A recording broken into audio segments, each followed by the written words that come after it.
जय गुरु जी। जय गुरु जी संगत जी। गुरु जी इस रहमत चैनल पे आप सभी संगत का स्वागत है। स्वतंत्रता दिवस की आप सभी को हार्दिक शुभकामनाएं। आज का सत्संग है बहुत ही खास, बहुत ही महत्वपूर्ण। हम सभी के बहुत ही प्यारी संगत हैं, गुरु महाराज की बहुत प्यारी संगत। जैसे कि गुरु महाराज हमेशा से महाराज के दिल में फ़ौजियों को लेकर एक ख़ास जगह रही है।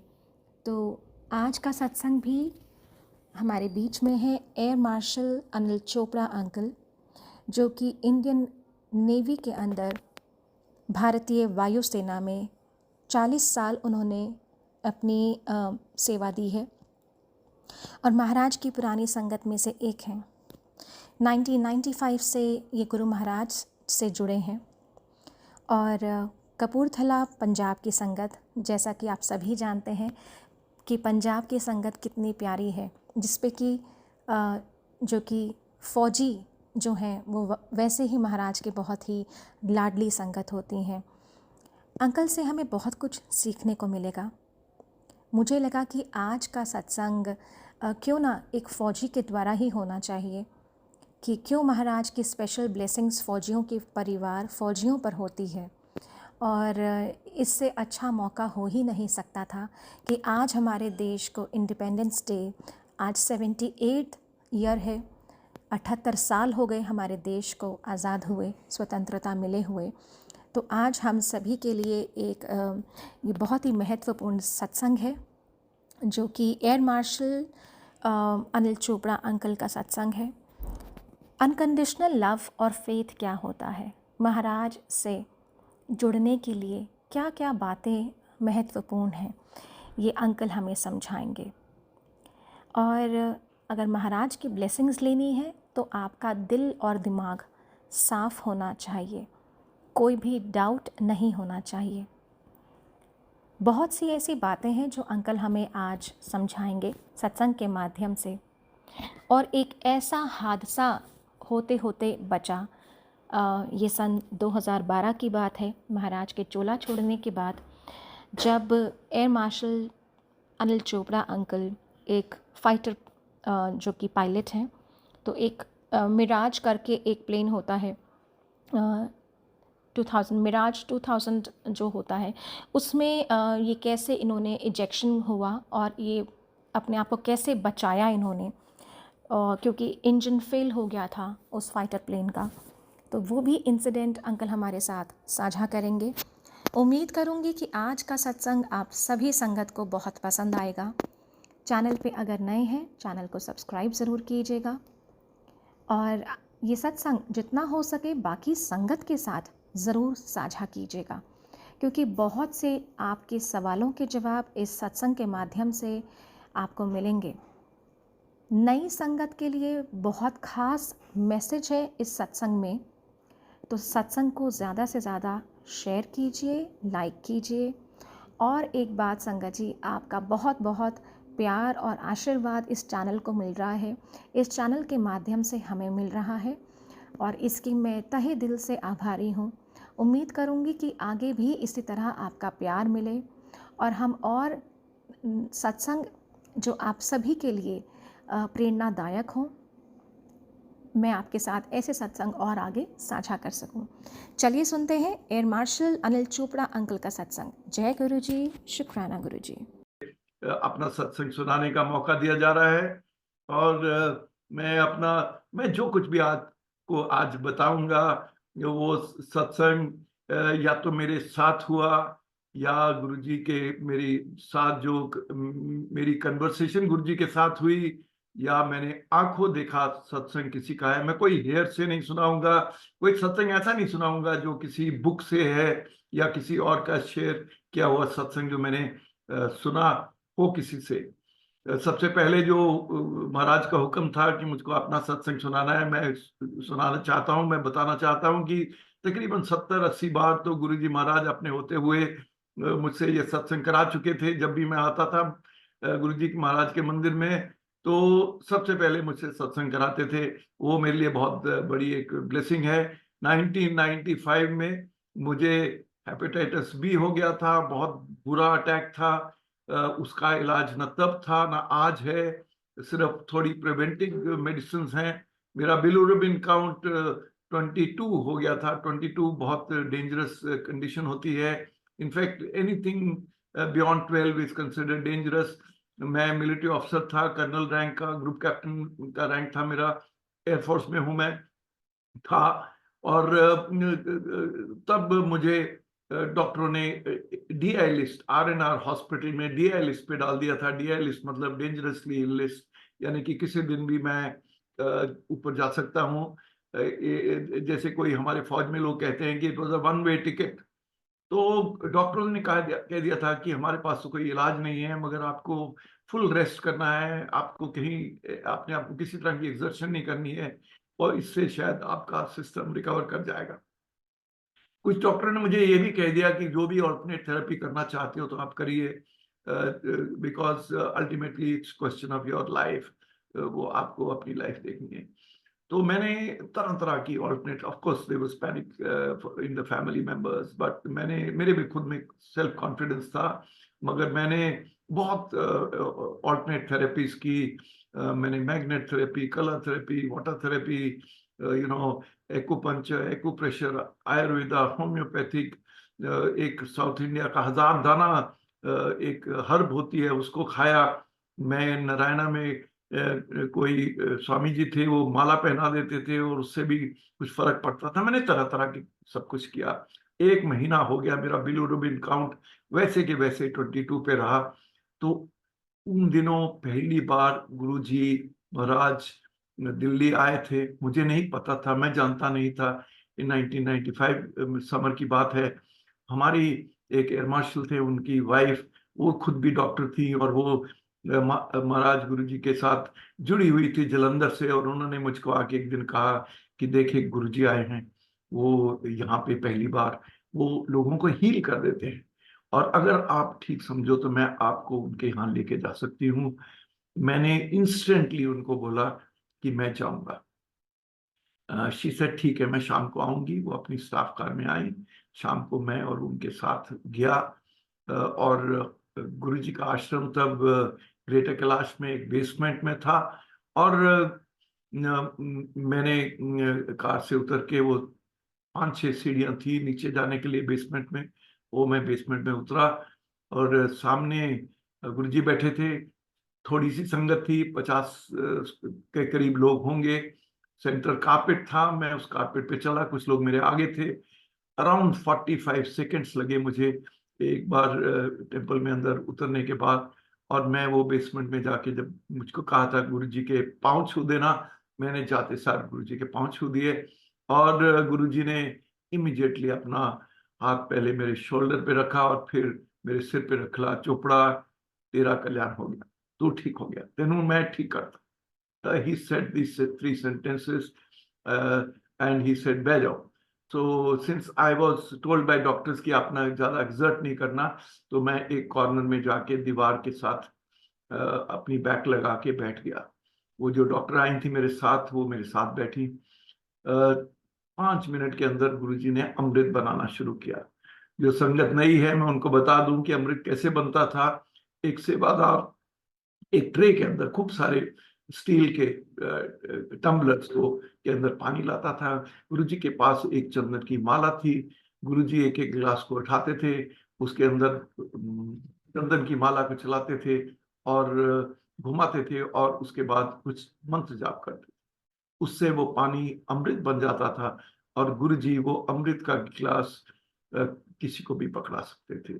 सबसे पहला उस दिन का गिलास गुरुजी महाराज ने मुझे दिया।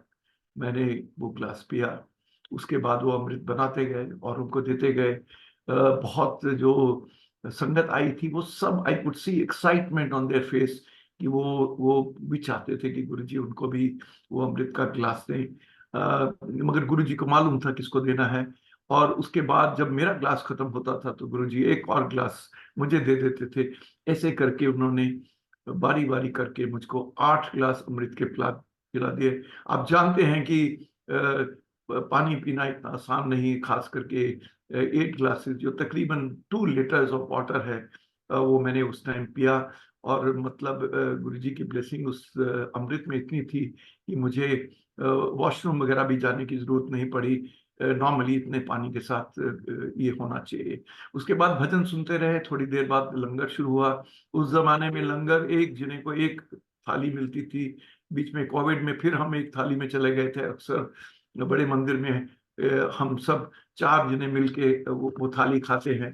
तो इस हालात में मैंने पानी पिया। उसके बाद डॉक्टर ने मुझको बोला, जो मेरे साथ आई थी, उन्होंने कहा देखो, as a doctor I must tell you कि ये जो लंगर है इसमें देसी घी है, और as a doctor I must tell you कि ये आपके लिए अप्रोप्रिएट नहीं है, मगर चॉइस इज योर्स।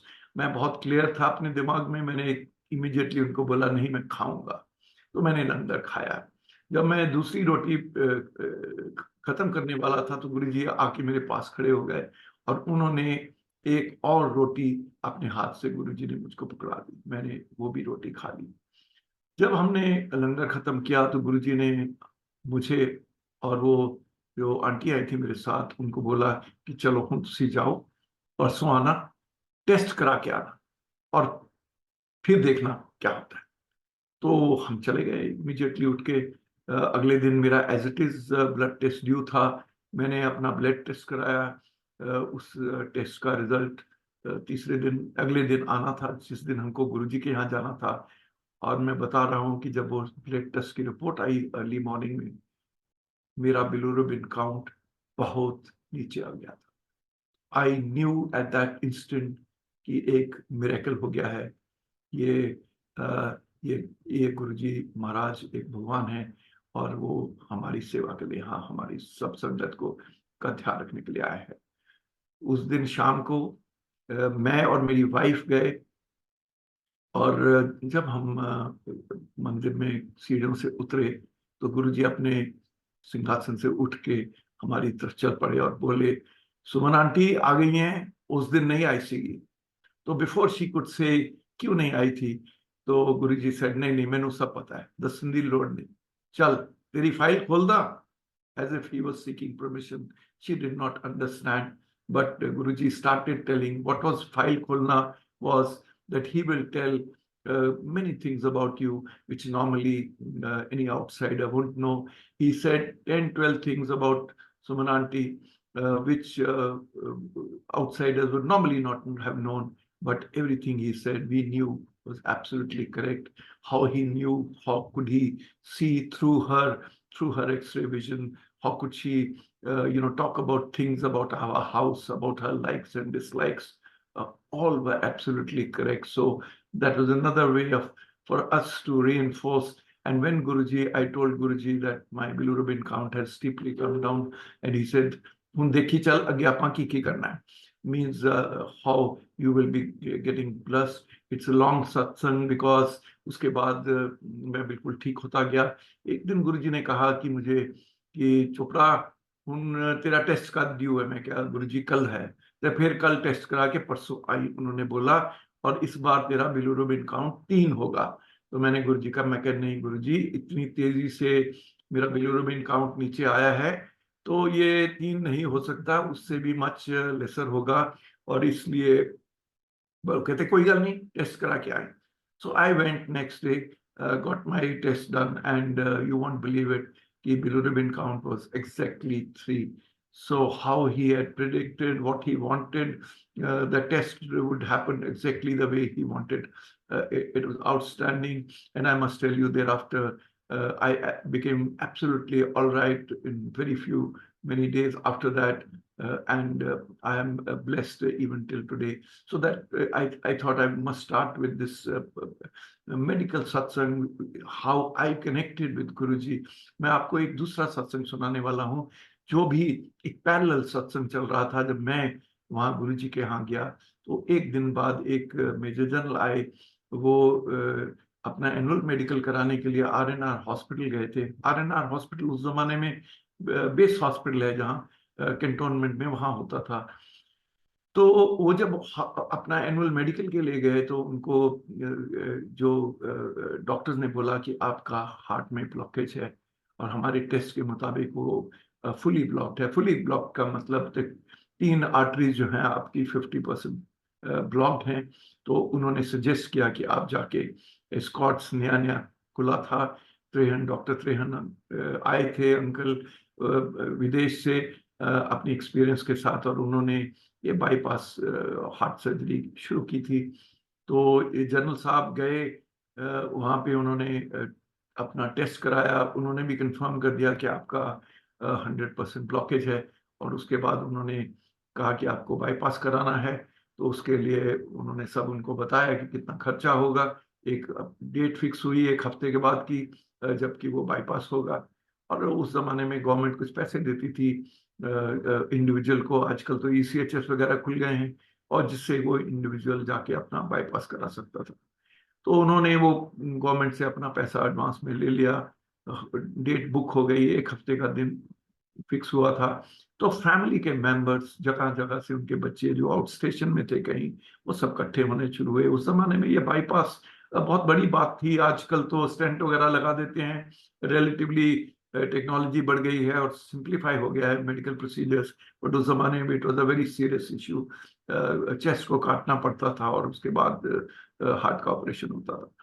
तो जब फैमिली इकट्ठी हुई तो उनको सबको फिक्र लगी हुई थी।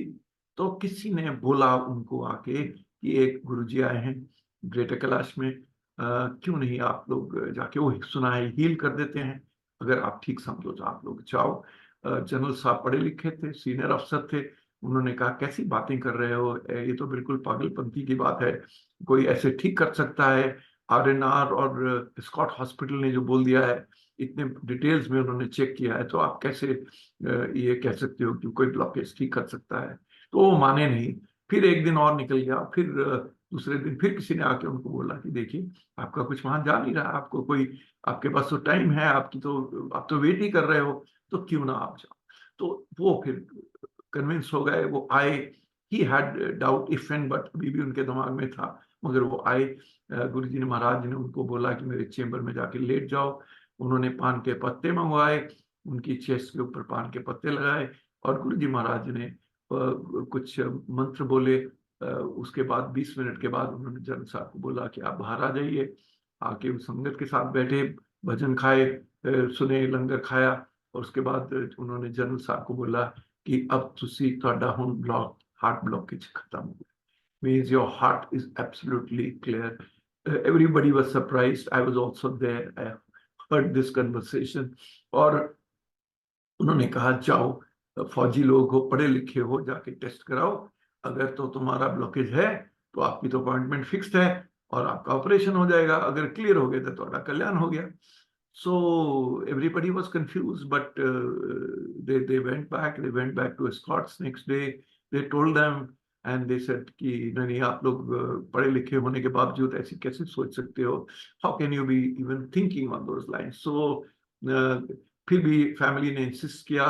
उन्होंने कहा एक्सपेंसिव टेस्ट है। फैमिली ने कहा हम उसके टेस्ट के पैसे देंगे, nearly about 10,000, which was a big amount उस जमाने में। उन्होंने टेस्ट कराया और उन्होंने देखा कि जीरो ब्लॉकेज। वो डॉक्टर्स वो वेरी कंफ्यूज, ये क्या हो रहा है। और डॉक्टर ने उनसे पूछा, उन्होंने बताया कि ऐसे ऐसे गुरुजी आए हैं। और डॉक्टर्स ने वो 10,000 जो टेस्ट का लेना था वो भी नहीं लिया, उनके सारे पैसे भी रिटर्न कर दिए। वो सब गुरुजी के पास, डॉक्टर त्रेहन और बाकी डॉक्टर्स गुरुजी के पास आए। उसके बाद वो डॉक्टर्स भी गुरुजी के भगत बन गए। और जनरल साहब का एनुअल मेडिकल क्लियर हो गया।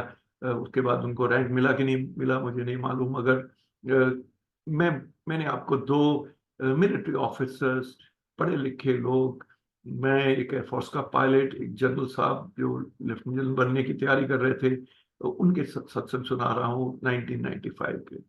अब मैं आपको और तरह तरह के सत्संग सुनाऊंगा, बिकॉज गुरु जी के पास बहुत पावर्स थी। He was not, he was having absolutely great powers. एक दिन एक और गुरु जी के भगत थे मेरे साथ, वो भी पायलट थे, ट्रांसपोर्ट एयरक्राफ्ट के पायलट थे। वो कमांड कर रहे थे एक यूनिट में, पालम में। तो उन्होंने एक दिन मुझे कहा कि चलो, मैं ना, मेरी एक ट्रेनिंग फ्लाइट बन रही है, मेरे को उस तरफ जाना है, जलंधर अमृतसर एरिया में। तो मैं सोच रहा हूँ जलंधर की ट्रेनिंग फ्लाइट बना लेता हूँ और गुरुजी भी आजकल जलंधर में हैं, तो हम आदमपुर जाएंगे। और अगर आप फ्री हो, आप भी आ जाओ, हम इकट्ठे जाएंगे, गुरुजी के दर्शन भी कराएंगे और शाम को वापस आ जाएंगे। तो हमने कहा बहुत अच्छा आइडिया है। तो नवंबर का महीना था, सवेरे सवेरे में पहुंच गया उनकी स्क्वाड्रन में। हमने जहाज के अंदर जाके बैठ गए, तो अचानक ही एक विजिबिलिटी ड्रॉप कर गई, और हमारे को पालम एयर ट्रैफिक कंट्रोल से परमिशन नहीं मिली स्टार्टअप के लिए। और विजिबिलिटी काफी लो रही उस जमाने में। नेविगेशन एड आईएलएस वगैरह पालम में इतनी अच्छी नहीं होती थी। तो फाइनली 12 बजे के करीब वो विजिबिलिटी क्लियर हुई। उसके बाद हमने स्टार्टअप किया, टेक ऑफ किया और आदमपुर में पहुंचे। आदमपुर से एक गाड़ी ली और फिर हम जलंधर पहुंचे। और जलंधर में जब हम गुरुजी के यहाँ पहुंचे तो लगभग 3:15 बजे का टाइम हो चुका था। तो हमने एक दिन पहले ही गुरुजी के यहाँ मंदिर में जलंधर फोन किया था, किसी सेवादार से पूछा था कि वाकई गुरुजी होंगे तो तब हम ये खास फ्लाइट लेके आएंगे। कि अगर वो आउट स्टेशन रहेंगे तो फिर हम नहीं, फिर किसी और दिन आ जाएंगे। तो जब हम वहां पहुंचे तो 3-4 संगत बैठी हुई थी, भजन चल रहे थे। और वो संगत लोगों को जब पता लगा कि हम आए हैं तो उन्होंने कहा, आप लोग पायलट हो? हमने कहा हाँ। तो उन्होंने कहा कि अरे गुरुजी तो सुबह से आपकी वेट कर रहे हैं, वो तो आपकी बातें कर रहे थे कि आप लोग आने वाले हो, आप लोगों ने तो 10 बजे आना था। तो हम तो दिल में हमको फिक्र थी अभी डांट पड़ेगी गुरुजी से आज। फिर 4 बजे के करीब गुरुजी अपने आश्रम, वो रेस्ट कर रहे थे अपने चेम्बर में। तो 4 बजे गुरुजी बाहर निकले, हमने उठ के पाँव छुए। इमीडिएटली गुरुजी ने कहा सवेरे आना सी, इन्नी लेट हो गए की होया। And before we could reply to him he said नहीं नहीं मैंने सब पता है, चलो बैठ जाओ। So very small Sangat was there. Of course, slowly Sangat was started building up, and Guruji was sitting there. We did some gupshup with Guruji, which he was very kind to do on many occasions with some of us. And फिर उसके बाद हमको जब आदमपुर में land किया था तो हमारे को बेस कमांडर ने कहा था कि आपकी जो वापस की फ्लाइट है वो 6 बजे से पहले टेक ऑफ होनी चाहिए, क्योंकि आज जहाँ नाइट फ्लाइंग की फैसिलिटीज क्लियर नहीं। तो अगर हमको 6 बजे टेक ऑफ करना था तो हमको गुरुजी के मंदिर से 5 बजे निकलना जरूरी था। और 4:45 के करीब मैंने ऐसे घड़ी की तरफ देखा, गुरुजी के बिल्कुल पास बैठा था। गुरुजी ने मुझे घड़ी देखते हुए देख लिया और गुरुजी ने कहा, पहला इन्नी लेट आंदे हो, हुन घड़ियां देख दो। मैं कहने नहीं नहीं गुरुजी, ऐसे ही मेरी नजर पड़ गई। तो there is nothing like that. तो but of course Guruji had sensed it. We carried on sitting, chai prasad वगैरह हुआ सब कुछ। फिर 8 बजे के करीब गुरुजी हमको कहते हैं कि चलो हुन तुसी उठो। उससे पहले उन्होंने इशारा कर दिया था अपनी किसी सेवादार को, वो 2 साड़ियां और 4 डब्बे लवली के लड्डू के वो लेके आया। तो उन्होंने एक साड़ी और 2 लड्डू के डब्बे मुझे और सिमिलरली वो दूसरे अफसर जो थे उन अंकल को दिए और कहा हूं तुसी जाओ। तो मैंने गुरुजी को कहा, मैंने कहा गुरुजी हूं तो असी कल ही जाना है, हूं तो असी लंगर खा के आराम नाल जावांगे, सानू कोई जल्दी नहीं है। Guruji didn't listen to me and said नहीं तुसी हुन चल। So I knew that obviously there is something more to this whole exercise, which perhaps I am not understanding. तो मैं और हम दोनों वो अपनी जिप्सी में जलंधर से आदमपुर पहुंचे। 9 बजे जब हम आदमपुर पहुंचे तो हम देखते हैं कि हमारे लिए एक मैसेज है गार्ड रूम पे कि आज नाइट फ्लाइंग की स्पेशल क्लियरेंस आ गई है न्यू दिल्ली से। स्टेशन कमांडर ने आपकी फ्लाइट क्लियर कर दी है, वो आपकी वेट कर रहे हैं, अगर आप जाना चाहो तो आज जा सकती हो। तो हम इमीडिएटली अपने जहाज पे गए, स्टेशन कमांडर को मिले, उसके बाद जहाज स्टार्टअप किया 10 बजे के करीब और फाइनली हम 11 सवा 11 दिल्ली अपने अपने घरों में पहुंच गए। तो मैंने आपको ये सत्संग सुनाया है which has nothing to do with the medical treatment, जो गुरुजी की एक्चुअल पावर्स थी। तो गुरुजी ने कैसे ये सारा प्रोग्राम अरेंज किया, कैसे उन्होंने 8 बजे हमको दिल्ली से आए लोगों को लंगर खाने के बगैर हमको बिना हमको उन्होंने भेज दिया। He had the big picture, of everything that he was doing. गुरु जी के यहाँ पे बहुत सो कॉल्ड वीआईपी आते थे। मैं तो पर्सनली बिलीव करता हूँ कोई वीआईपी नाम की कोई दुनिया में चीज नहीं है। सर्टनली संगत में कोई वीआईपी नहीं है। और जो गुरुजी के साथ जुड़ गया तो वो गुरु मान लिए एक ही वीआईपी है, वो गुरुजी हैं। तो वहां पे मुझे बहुत चांस मिला। मैं तकरीबन 70-80 बार गुरुजी के होते हुए उनके आश्रम में मंदिर में गया था। तो वहां पे मैंने तरह तरह के लोगों से गुरुजी ने मिलवाया। जब भी मैं वहां होता था, कोई वीआईपी आता था, तो गुरुजी मुझको अक्सर उनसे इंटरेक्ट करने के लिए बोलते थे। मैंने वहां पे वाइस प्रेसिडेंट, प्रेसिडेंट इंडिया के, प्राइम मिनिस्टर वीपी सिंह, और ये भजन लाल, मायावती, टीएन, बहुत लोगों से मुझे इंटरेक्ट करने का चांस मिला, all because of Guruji's blessings. हर जिन्हें का व्यू पॉइंट डिफरेंट था। वीपी सिंह जो थे बिल्कुल सबमिसिव थे, क्वाइटली बैठते थे, आगे आके बिल्कुल जैसे बाकी संगत बैठती थी। कुछ लोगों में थोड़ा वीआईपी टाइप फीलिंग थी, जैसे मायावती थी, या अपने ये भजन लाल थे। जब गुरुजी ने मुझको इन दोनों के साथ अलग अलग समय में अपने चेम्बर में भेजा और कहा कि जाओ इन्हों दे नाल गल्लां करो। So when I went with Mayawati, for example, she questioned me कि who are you, why are you? Guruji has asked me. She was expecting कि गुरुजी खुद ही उनके साथ इंटरेक्ट करे, ये किसी और के साथ उन्होंने मेरे को कैसे भेज दिया। That kind of feeling she had. वैसे ही भजन लाल भी थोड़े कंफ्यूज थे, बिकॉज उनको लगा कि वो तो चीफ मिनिस्टर रहे हैं और वो आके कैसे एक ऑर्डिनरी संगत के साथ बात कर सकते हैं, उनको तो सिर्फ गुरुजी से मिलना था। तो ऐसे भी थे लोग। बड़े बड़े इंडस्ट्रियलिस्ट आते थे। एक बार टीएन स्टेशन आए, एक कोने में खड़े थे, एक लोटा उनके हाथ में था। तो गुरुजी ने मुझे कहा कि चोपड़ा जा, और टीएन स्टेशन खड़ा है, उधर नाल जाके खड़े होके उन्होंने कहानियां सुना, कहानियां भी सत्संग सुना। तो मैंने जाके वो टीएन स्टेशन के साथ खड़ा हो गया। वो भी दीवार के साथ अपनी पीठ लगा के खड़े थे, मैं भी जाके खड़ा हो गया। वो सामने देख रहे थे, मैं भी सामने देखने लगा।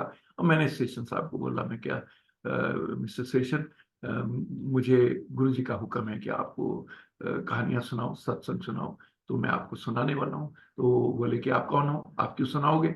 मैंने कहा नहीं, मैं कुछ भी नहीं हूँ, मैं भी एक संगत हूँ, और उनका हुक्म है, उनका हुक्म पालन कर रहा हूँ।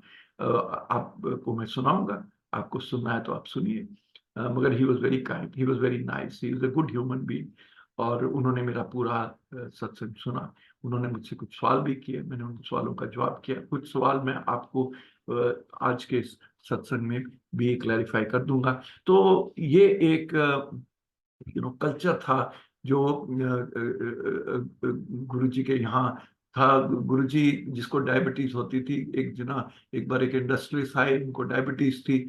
उनका 400 के लेवल पे डायबिटीज चले गई थी। आपको पता है कि 100 120 के ऊपर तो फिर डायबिटीज सीरियस होनी शुरू हो जाती है, 150 के ऊपर तो things are not very good. तो उनका 400 है, तो गुरुजी उनको बोलते थे कि जाओ जलेबियां मंगवाओ, 2 किलो जलेबी आ गई, 5 किलो जलेबी आ गई, what ever quantity he would say, वो जलेबियां उनको खिलाते थे। और उस जलेबियों के खाने के बाद वो वहीं पे टेस्ट करा देते थे, तो उनका 400 से 150 से 120 पे आ जाती थी। वो कैसे करते थे, क्या पावर थी गुरुजी उसमें डाल देते थे जलेबियों में, वो गुरुजी की ही पावर थी। गुरुजी बहुत कंसिडरेट थे। हम फौजी लोग, जो बहुत फौजी लोग गुरुजी के साथ जुड़े हुए थे।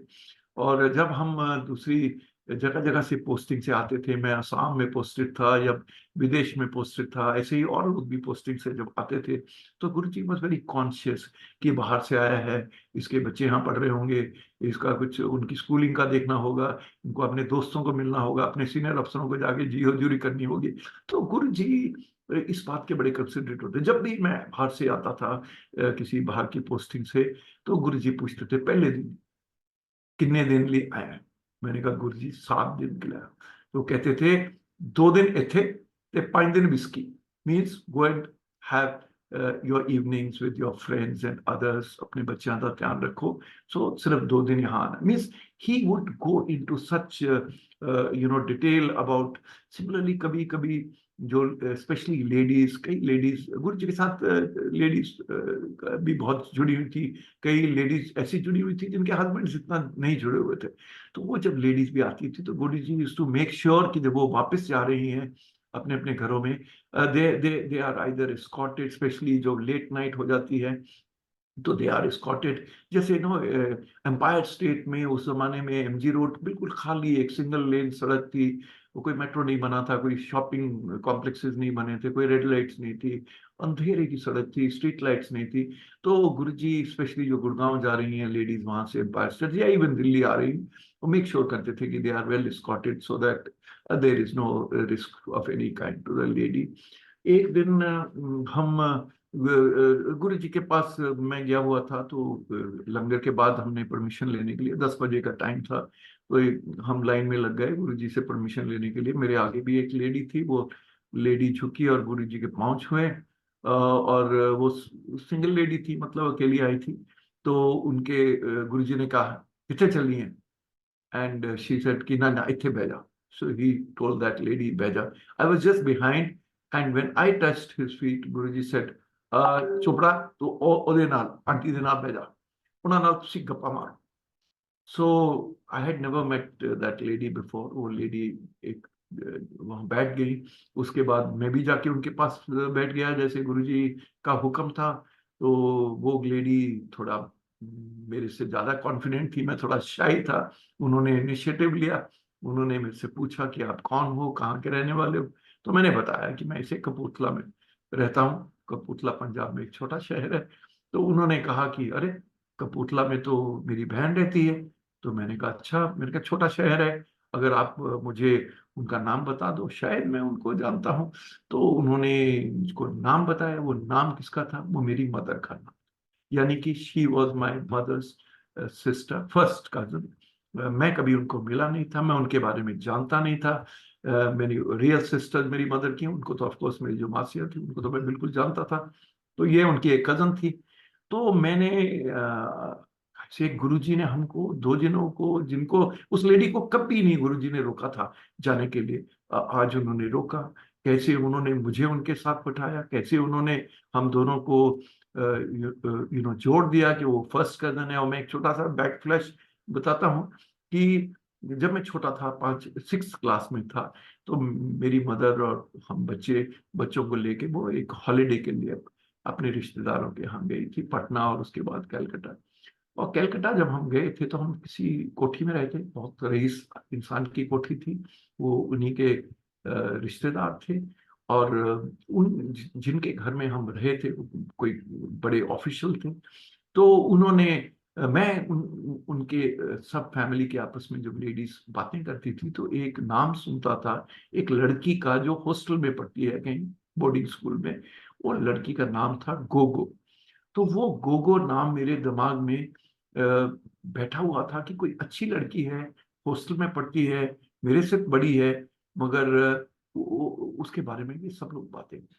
उसके बाद मैंने कभी इंक्वायर नहीं किया who that lady was because I was too young that time।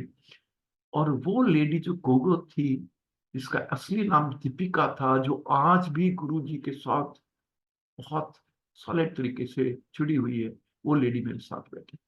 और वो लेडी उस दिन से लेके आज तक हमारे साथ, आजकल वो पूना में रहती है, मगर वो आज के तक हम आपस में एज अ फैमिली जुड़े हुए हैं। कैसे गुरु जी ने एक दो फैमिली मेंबर्स जो कभी मिले नहीं थे, एक दूसरे के बारे में सुना था, कैसे गुरु जी ने जोड़ दिया। So I I thought I will tell you, Guru ji बहुत करिश्मा हमें मौका मिला। वी वर रियली ब्लेस्ड कि गुरु जी के बहुत करिश्मे हमने देखे।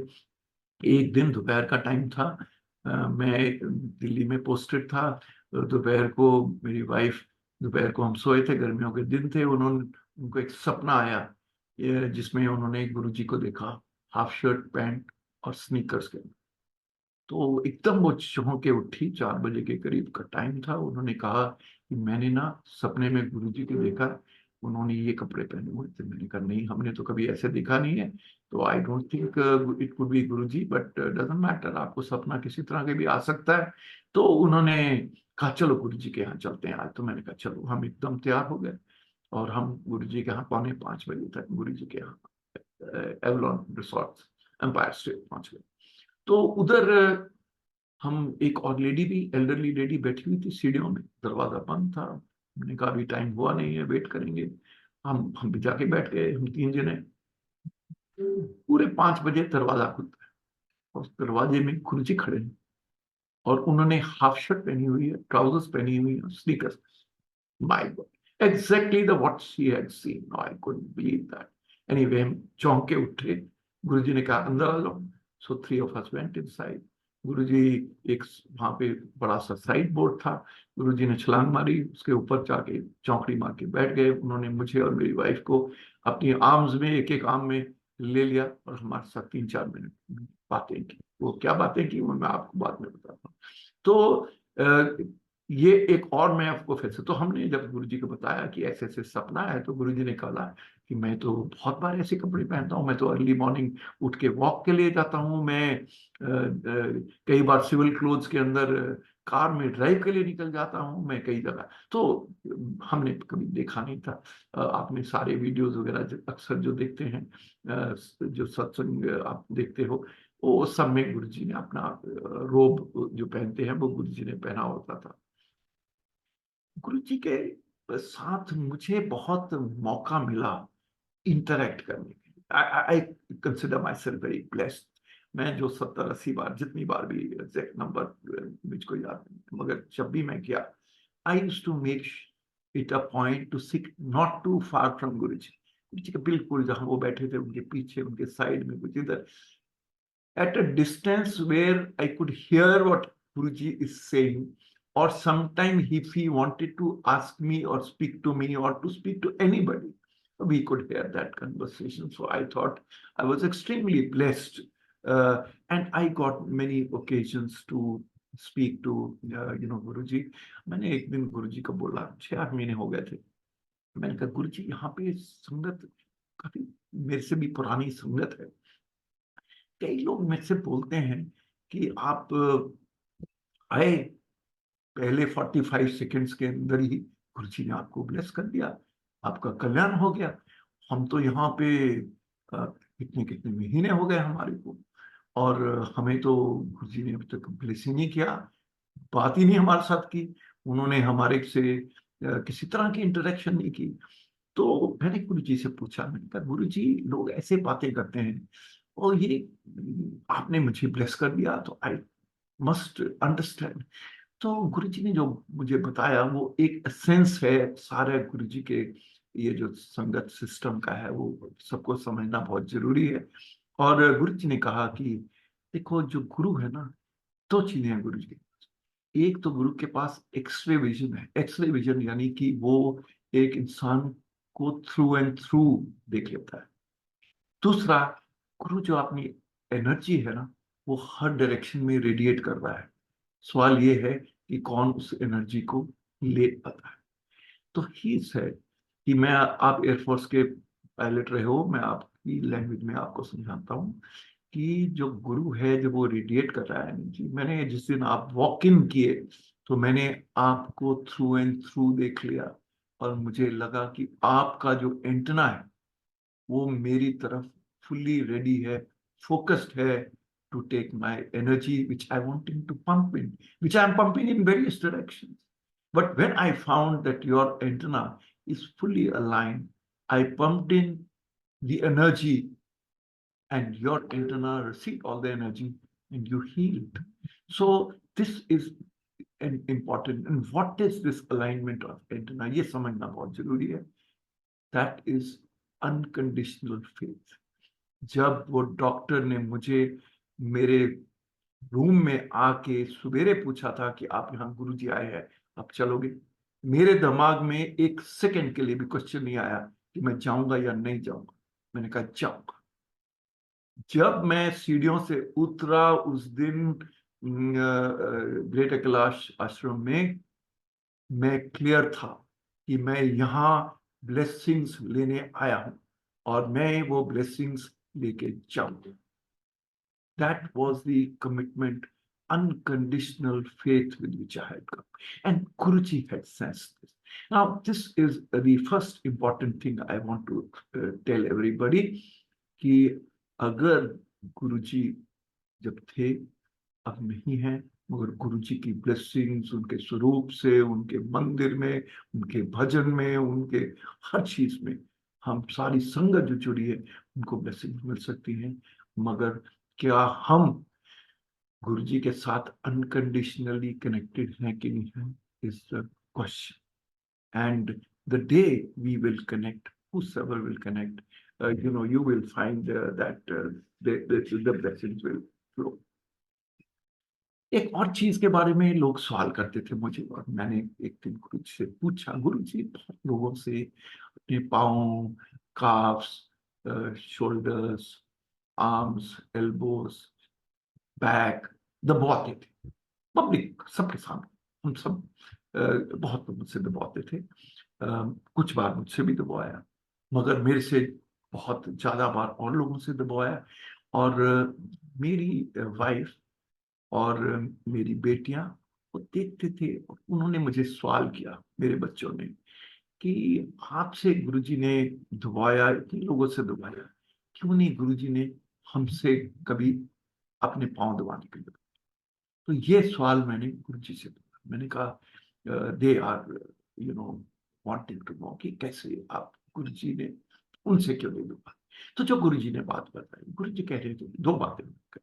एक तो जब गुरु एनर्जी दे रहा है लोगों को, तो उनकी खुद की एनर्जी लॉस हो रहा है। और दिन में इतने लोगों को गुरुजी एनर्जी देते हैं कि शाम को जब वो अपने चेंबर में जाते हैं तब तक उनकी बहुत एनर्जी कंज्यूम हो गई, आई वुड से लॉस। तो गुरुजी लोगों से दबाते थे to regain part of the energy. But उससे बड़ी बात ये थी कि गुरुजी उन लोगों से दबाते थे जिनको गुरुजी की एनर्जी की और ज्यादा जरूरत थी। दो तरह की एनर्जी होती है, एक तो थ्रू एयर, एक फिजिकल कांटेक्ट की एनर्जी। वो फिजिकल कांटेक्ट, देखो अरुण शोरी, उनके घर में कोई मेडिकल इश्यूज थी, डिटेल्स में मैं नहीं जाऊंगा, मगर उनसे बहुत दबाते थे। क्यों उनसे दबाते थे? बिकॉज उनको शायद ज्यादा एनर्जी की जरूरत थी। तो मैंने आपको ये एनर्जी लॉस का के बारे में आपको सिस्टम एक्सप्लेन किया कि कैसे गुरुजी की एनर्जी ट्रांसफर होती थी आपको। गुरुजी के और बड़े बड़े फैसेट थे। एक दिन एक लेडी आती है, उनके साथ तीन उनकी डॉटर्स थी। गुरुजी को शायद वो पहले से जानती थी। उन्होंने गुरुजी के यहाँ पहुंच गए और गुरुजी से बातें करने शुरू कर दिया, और गुरुजी उनके साथ कन्वर्स कर रहे थे। तो आई कुड अंडरस्टैंड कि ये इनको जानते होंगे। तो उन्होंने कहा तुसी जाओ, गुरुजी सेड टू मेरे चेंबर जाओ। And I was sitting there and Guruji told me कि चोपड़ा तुसी भी ना जाओ, ना गल्ला कर। So I also went. I had never, I had been to the chamber once with Bhajan Lal and Mayawati once, but the chamber was a small 10 by 10 room with one bed, एक चटाई बिछी हुई थी, कुर्सी थी, एक मूड़ा type था वहां पे। तो ये चारों लेडीज चले गई अंदर, मैं भी उनके साथ चल गया, और मैंने अपना सत्संग शुरू किया उनको सुनाने के लिए। अभी मैंने कुछ ही सेंटेंसेस बोले थे कि गुरुजी खुद ही आ गए, और गुरुजी जो अंदर आए तो मेरे को लगा कि अब इतने लोग आ गए हैं तो मेरा तो कोई रोल नहीं है। तो मैं बाहर जाने लगा तो गुरुजी ने कहा नहीं नहीं चोपड़ा इतने खड़े रहो। So I stood there and then I listen to the conversation. Guruji asked कि केड़ी कुड़ी दा इम्तिहान होया? So they said the second girl, उसका इम्तिहान हुआ है। तो उन्होंने, गुरुजी ने पूछा कि पास हो जाएगी? उसने कहा कि गुरुजी कुछ पता नहीं। तो गुरुजी ने कहा कि अच्छा की सब्जेक्ट है? वो कहती इको ऑनर्स। इसे कौन सा ईयर है? मैंने सेकेंड ईयर। तो उन्होंने, गुरुजी ने कहा थर्ड ईयर, सॉरी, उन्होंने कहा थर्ड ईयर। तो उन्होंने कहा, गुरुजी ने कहा चल अब मैं तेनों ना सवाल करना है सेकेंड ईयर के। मैं 3 सवाल पूछूंगा, अगर तू तूने ठीक जवाब दे दिए तो तू पास है, अगर तू नहीं दे पाई तो तू फेल है। Now, e-commerce is not a simple subject. For Guruji to know the questions that are relevant to second year of e-commerce, so I thought it's very difficult exercise. But Guruji asked 3 questions. All 3 she said to us were actually from second year syllabus. how Guruji knew the second year syllabus of a complex subject like eco honors. Fantastic. तो मैं तो इतनी बात में बड़ा impress हो गया। वो जवाब वो एक भी ना दे पाई, वो बाद में पास हुई कि फेल हुई मुझको पता नहीं है। मगर एक मैंने आपको गुरुजी का वो फैसेट बताया कि कैसे गुरुजी की नॉलेज बेस थी। उन्होंने कोई फॉर्मल एजुकेशन नहीं की हुई थी, but how his knowledge base even on academics was real solid. ये जो भजन सुनते हैं ना हम, चाहे अपने घरों में सुनते हैं, चाहे वो बड़े मंदिर में सुनते हैं, या जहां भी कोई सत्संग वगैरह के लिए जाते हैं हम, तो वहां सुनते हैं। एक एक भजन का बहुत मीनिंग है। जब गुरुजी खुद थे तो गुरुजी खुद भजन चुन चुन के गिनवाते थे। He had something in mind, कौन सा भजन किस दिन कब बजाया जाएगा, वो गुरु जी को पता होता था। एंड ही यूज्ड टू, मैं ये भी बताना चाहता हूँ कि मैं बहुत बार सत्संग पे अभी भी जाता हूँ, बड़े मंदिर भी जाता हूँ कभी कभी, और उनके समय भी बहुत जाता था। तो काफी लोग भजन सुनते नहीं। बड़े मंदिर में तो बहुत लोग अभी भी ऐसे आते हैं जैसे कोई पिकनिक मनाने के लिए ग्रुप बन के आ गए, खड़े हैं, बातें कर रहे हैं, कोई तो मोबाइल भी देख लेते हैं। मगर जो भजन है उसको सुनना, समझना, I think is very very important. Why I am telling you this is because एक एक भजन का एक बहुत बड़ा मतलब है। और अगर 15% भी आप भजन को ध्यान से सुनोगे तो कुछ बदलाव आपके जीवन में आए।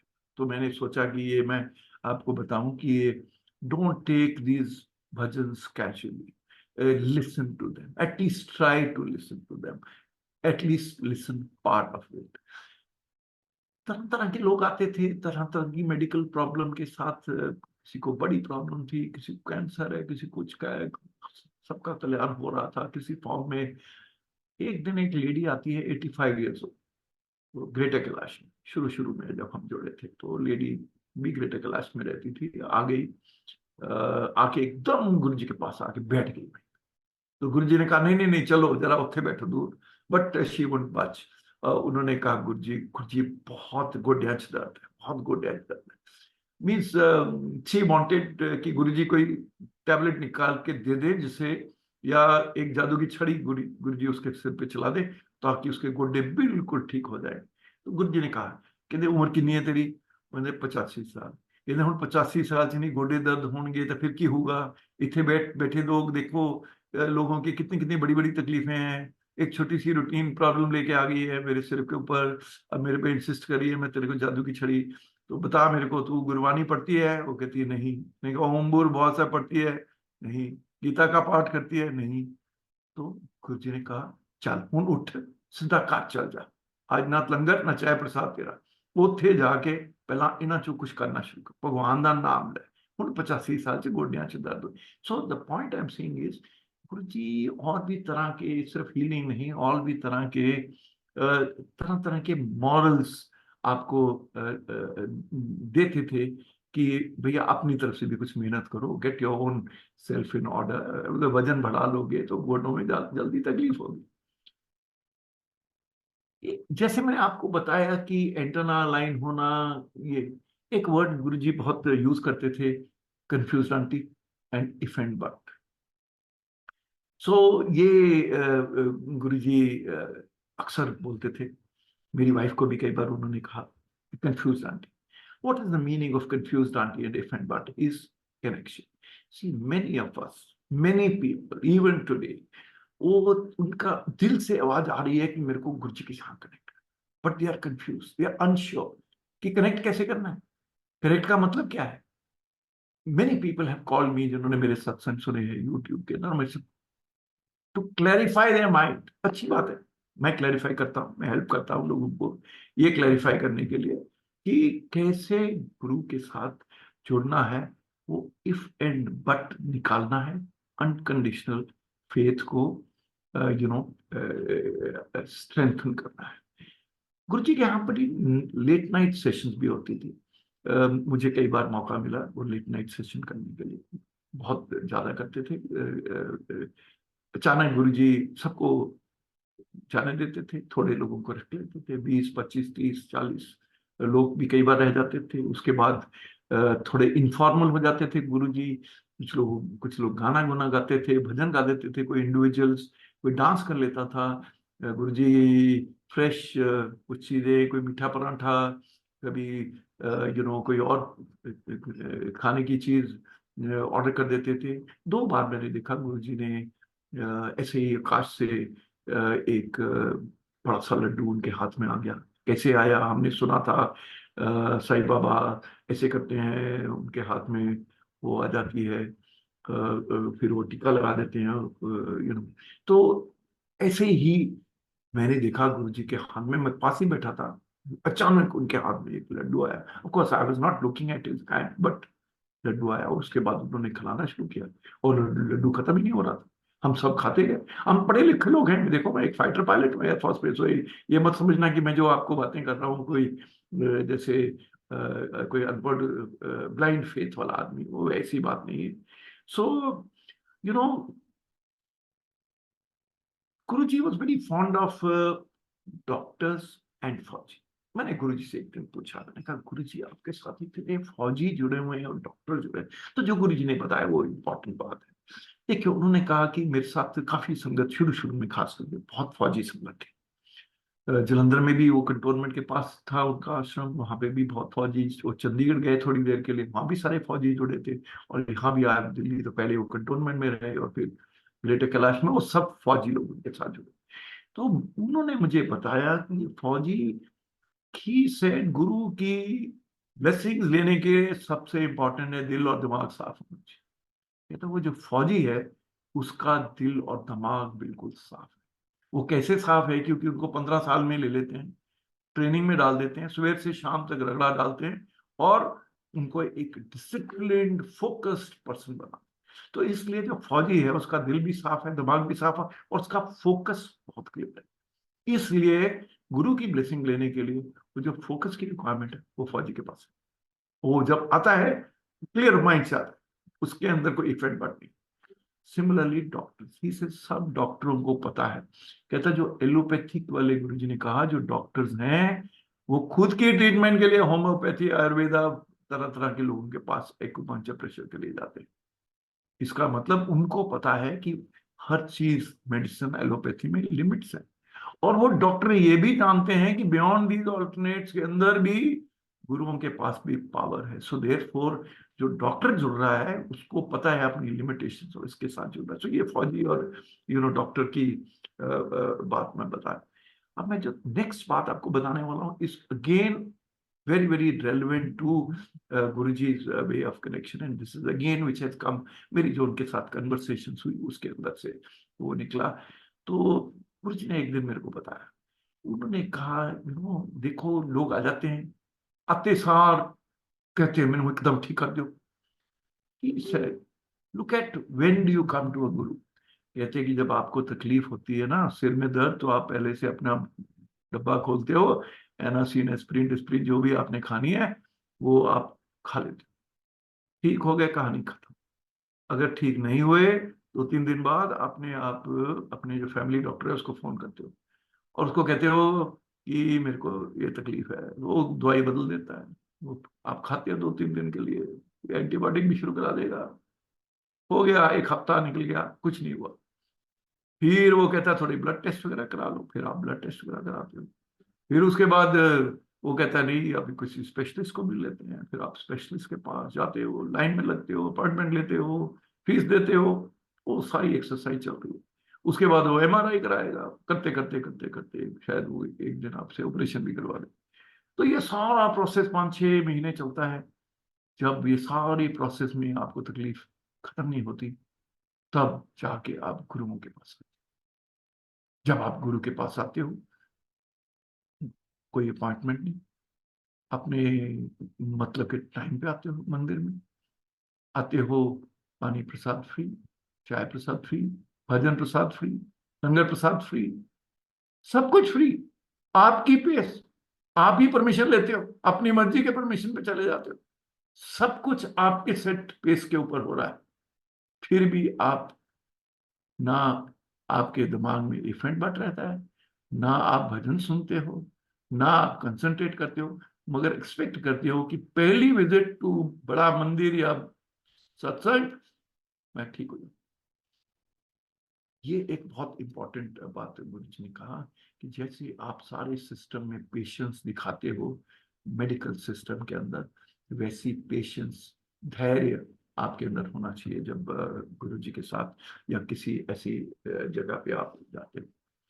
यू नो, गुरु जी के यहाँ एक रोज की फ्रेग्रेंस है, वो सब संगत अब जानती है, मगर फिर भी मैं बताना चाहता हूँ कि वो जो रोज पेटल्स जो हम गुरु जी के चरणों में डालते हैं, तब डालते थे, अब डालते हैं उनकी चरणों की पिक्चर के ऊपर, वो एक खास रोज पेटल की स्मेल। वो हर रोज पेटल में नहीं आती, वो हर रोज नहीं आती। अब वो कभी कभी वो जो फ्रेग्रेंस है वो आती है। वो किसकी फ्रेग्रेंस है? वो गुरु जी की फ्रेग्रेंस। मैंने लाइफ के अंदर सिर्फ 5-6 बार वो फ्रेग्रेंस को एक्सपीरियंस किया, गुरु जी के जाने के बाद भी 2 बार फ्रेग्रेंस को एक्सपीरियंस किया। ऐसे लगता है कि जैसे गुरु जी आपके पास से गुजर गए हैं, क्योंकि वो फ्रेग्रेंस एक खास रोज की फ्रेग्रेंस है, वो गुरु जी की हाँ की फ्रेग्रेंस थी। तो I thought I will just mention you now. I will try and wrap up my satsang by telling you, गुरु जी ने मुझे कहा था जब मैं कर्नल रैंक यानी कि ग्रुप कैप्टन रैंक का अफसर था, गुरु जी के साथ जुड़ गया था, 1 साल जुड़ा हुआ था, तो गुरु जी ने मुझको एक दिन कहा था, चोपड़ा देखी तेनू मैं किथे लेके जा रहा। I didn't understand it that very clearly, but I knew that he said that I'm going to make you, you know, grow in life.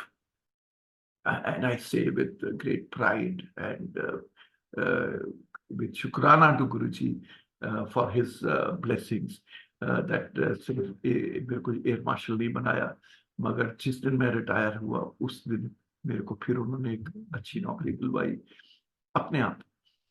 उसके बाद मेरे को फिर गवर्नमेंट के अंदर नौकरी मिली, और आज मैं रिटायर होके मेरे को 11 साल हो गए। आज भी मैं एक इम्पोर्टेंट पोस्ट पे बैठा हूँ। वो गुरु जी पीछे से कैसे कमांड एंड कंट्रोल कर रहे हैं, कैसे बदलाव ला रहे हैं, वो गुरु जी ही जानते हैं। मगर उन्होंने जब जो मेरे को 1995 में बोला था, और आज 2024 में वो वैसे ही प्लान अनफोल्ड हो रहा है। सो गुरु जी का जो ब्लेसिंग्स हैं, मैं एयर मार्शल जब था 2012 में, मैं मिराज 2000 का पायनियर हूँ, मतलब मैंने फ्रांस में ट्रेनिंग करके जहाज इंडिया में लाया था। और मैं जब एयर मार्शल था तो मैं ग्वालियर गया एक विजिट के लिए। सीनियर ऑफिसर्स जब पायलट्स जो जाते हैं अपनी स्क्वाड्रन को विजिट करने के लिए, ट्रेडिशनली हम में से कुछ लोग फ्लाइंग करना चाहते हैं उनके साथ। और मैंने मिराज 2000 की एक फ्लाइट ली। 24 फरवरी 2012 की ये बात है। और जो हमने टेक ऑफ किया, 2 सीटर था, मैं सीओ के साथ फ्लाई कर रहा था। और हम 11,000 फुट की ऊंचाई पे थे, 5 मिनट पहले टेक ऑफ किया था। अचानक एक बहुत बड़ा धमाका हुआ जहाज के अंदर। जहाज के पीछे आवाज आई। हमने जब अपने कॉकपिट में इंस्ट्रूमेंट्स को देखा तो हमें पता लग गया कि इंजन के अंदर कोई प्रॉब्लम हो गई है, इंजन सीज कर गया है। जो टेम्परेचर इंजन की बहुत हाई शूट अप कर गई थी, beyond limit. Fire warning light on हो गई थी, तो हमें पता लग गया था कि अब कुछ इंजन में प्रॉब्लम हो गई है। मिराज 2000 के अंदर सिंगल इंजन है।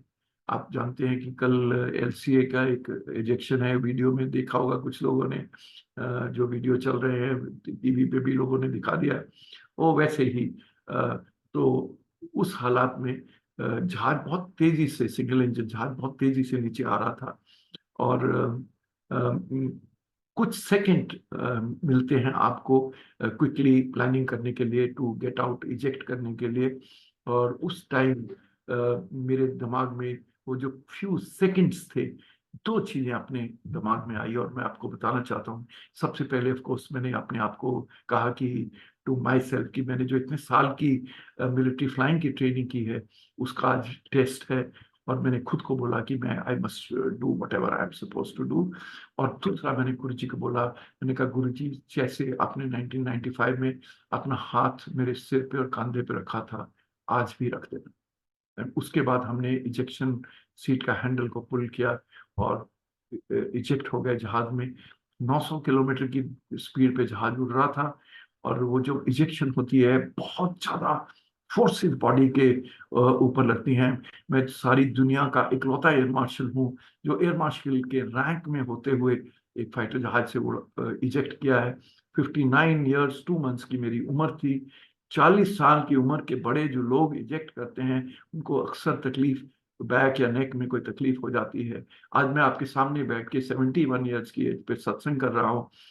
गुरु जी महाराज की इतनी बड़ी मेहर, उन्होंने फिर मेरे सिर पे और मेरे शोल्डर पे हाथ रखा और मुझे बिल्कुल सही सलामत उस इजेक्शन के अंदर जिसमें 28 times the force of gravity लगती है बॉडी को, तारे नजर आ जाते हैं दिन दिहाड़े में बंदे की आंखों में। गुरु जी ने मुझे फिर ब्लेस किया। गुरु जी की ब्लेसिंग्स हम सब पे, सारी संगत जो आज मिलियंस के अंदर हो गई है। गुरु जी आप कहते होते थे हमें आपने आखिरी कुछ दिनों में कि गुरु जी कहते चुपा देखी अगे की होना है, इतने लाइना लगनी, लाइना लगनी means that is the way sangat is. I never I could understand it even then, but I never knew the magnitude. जैसे लोग आज गुरु जी के साथ सारे दुनिया 180 कंट्रीज के अंदर सत्संग हो रहे हैं, हर शहर में सत्संग हो रहे हैं। हम कितने ही ग्रुप्स में हैं, गुरु जी के ग्रुप्स के अंदर हमको पता लग रहा है कि हर रोज एक एक जगह में कितने कितने सत्संग हो रहे हैं। That is the power of गुरु जी। संगत से हाथ जोड़ के मैं कहना चाहता हूँ, unconditional connection, full faith. Guruji has looked after all of us. Guruji will look after us for all. जुड़िए, जो आपके दिल के साथ दिल कहता है वही करिए। और जो जो छोटे छोटे ये चीजें, जो पैटर्न हमने सत्संग का बना रखा है, भजन सुनने, आरती करनी, सत्संग सुनाना, ये पैटर्न बहुत सफिशिएंट है। गुरु जी नहीं चाहते थे इससे ज्यादा हम कुछ करें। वंस अगेन जय गुरु जी, जय गुरु जी।